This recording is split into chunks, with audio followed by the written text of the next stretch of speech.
اس سے نکل آؤ یار، ہمارا دنیا کے سامنے معیار کیا ہے؟ بیٹھو اکیلے، کرو مراقبہ، سوچو تھوڑی دیر، گرو سجدے میں، غور کرو ہمارا رب کی بارگاہ کے اندر روحانی مقام کیا ہے۔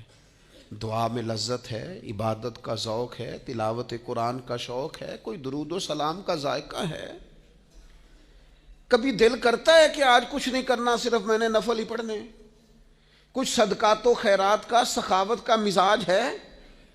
اپنی زندگی میں اس چیز کو لاگو کریں۔ بہت سارے لوگ ایسے ہیں جو بظاہر اس طرح کا سٹیٹس نہیں رکھتے، اس طرح کی طبیعت نہیں رکھتے، اس طرح کا مزاج نہیں رکھتے، لوگ ان کو وہ مقام اور مرتبہ نہیں دیتے، لیکن عند اللہ ان کا بہت زیادہ مقام ہے۔ یہ میرے سامنے مشکوٰۃ شریف ہے، اور حدیث کے راوی حضرت ابو سعید خدری رضی اللہ تعالیٰ عنہ ہیں، اگرچہ یہ حدیث ابو داؤد شریف میں بھی موجود ہے۔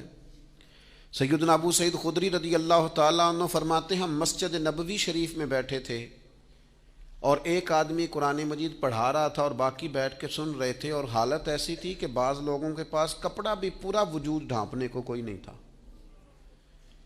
یعنی ان کے جسموں پر جو لباس تھا وہ بھی اتنا زیادہ نہیں تھا کہ وہ چادروں میں سمٹے ہوئے ہوں، بس سادے سادے لباس، اس کے ساتھ وہ وقت گزار رہے تھے۔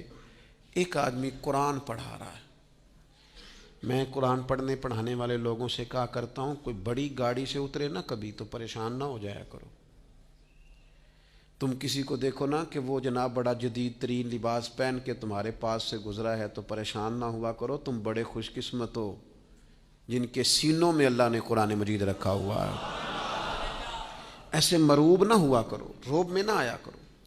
جناب ابو سعید خدری رضی اللہ تعالیٰ عنہ فرماتے ہیں کہ لباس بھی اس طرح میسر نہیں تھے ہمیں، پر ہم مسجد نبوی شریف میں بیٹھے تھے اور ایک صاحب قرآن مجید کی تلاوت کر رہے تھے، گویا پڑھا رہے تھے اور باقی سن رہے تھے، سیکھ رہے تھے۔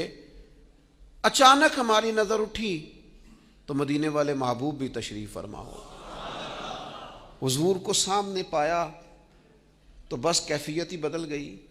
فرماتے ہیں کہ وہ جو تلاوت کر رہے تھے وہ رک گئے، ہم سب اٹھ کے کھڑے ہو گئے، نبی کریم نے ہمیں سلام کہا، اور یہ منظر دیکھیے، کہتے ہیں ہمارے نصیب دیکھو، حضور بھی ہمارے درمیان بیٹھ گئے اور بٹھا کر اپنے محبوب کو اپنے پہلو میں۔ جو لوگ کچھ نہیں نہ کرتے وہ بھی کمال ہی کرتے ہیں، حضور بیچ میں بیٹھ گئے اور اس طرح درمیان میں بیٹھے کہ انگلی کے اشارے سے کہا ہلکا بنا لو۔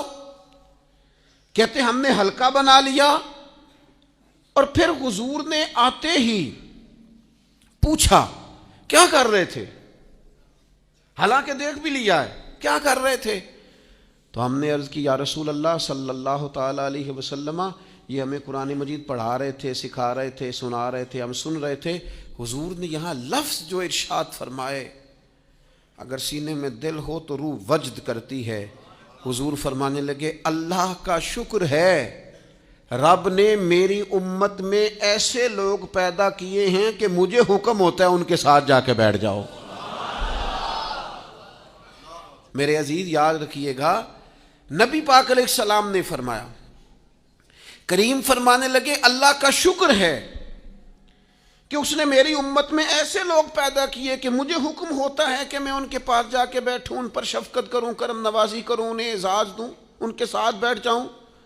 اور پھر حضور فرمانے لگے، اے گروہ مہاجرین اور انصار، اے فقیر لوگو، تمہیں خوشخبری ہو، اللہ قیامت کے دن تمہیں پورا نور عطا فرمائے گا، اور فرمایا تم امیر لوگوں سے آدھا دن پہلے جنت میں چلے جاؤ گے، اور فرمایا وہ آدھا دن 500 سال کا ہوگا، آدھا دن پہلے جنت۔ حالانکہ یہ لوگ وہ تھے جن کے وجود پر لباس پورا نہیں، لیکن جو عند اللہ مقام ہے، جو اللہ کی بارگاہ میں درجہ ہے، جو ان کے روحانی مقامات ہیں، جو اللہ کے حضور اور نبی پاک کی بارگاہ میں انہیں قرب خاص حاصل ہے، وہ اتنا اعلیٰ اور بلند ہے کہ نبی کریم ان کے درمیان آ کے بیٹھ جاتے ہیں۔